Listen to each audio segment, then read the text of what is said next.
मुझे इमसाल 17 आयत नंबर 1 के बारे में बात करने दे। यहाँ पर मैं अपना दिल खोलता हूँ और यहाँ पर बाइबल मुकद्दस में साफ तौर पर वादे तौर पर लिखा है।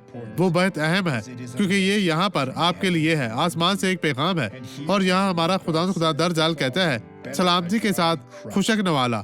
आपके पास वहाँ रखने के लिए कुछ और नहीं है।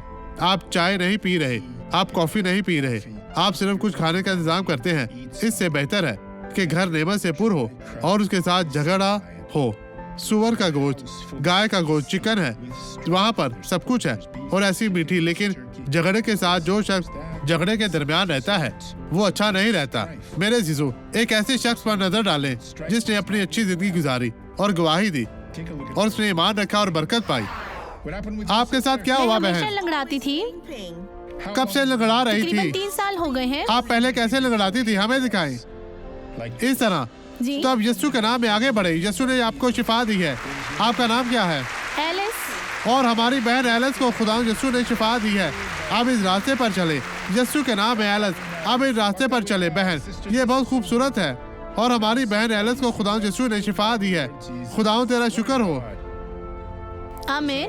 अब ये खत्म हो गया। जी हाँ। जाए अब इस रास्ते पर चले बहन, और हमारी बहन एलिस को यीशु ने शिफा दी है।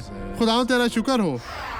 अब मैं आपके साथ दुआ करना चाहता हूँ। बाप, मैं आपके सामने तेरी हुजूरी में यीशु के नाम में आता हूँ। अब इन लोगों को बरकत देने के लिए जो मेरे साथ दुआ करते हैं, और इस ताकत के साथ जो तूने मुझे अता की है, मैं इस बुराई का खात्मा करता हूँ और मैं कहता हूँ बदी इन लोगों को छोड़ दे, चली जा, गायब हो जा और कभी वापस ना आना। मैं कह नहीं रहा, मैं तुझे हुक्म देता हूँ, चली जा यीशु मसीह नासरी के नाम में। और आप कहें आमीन।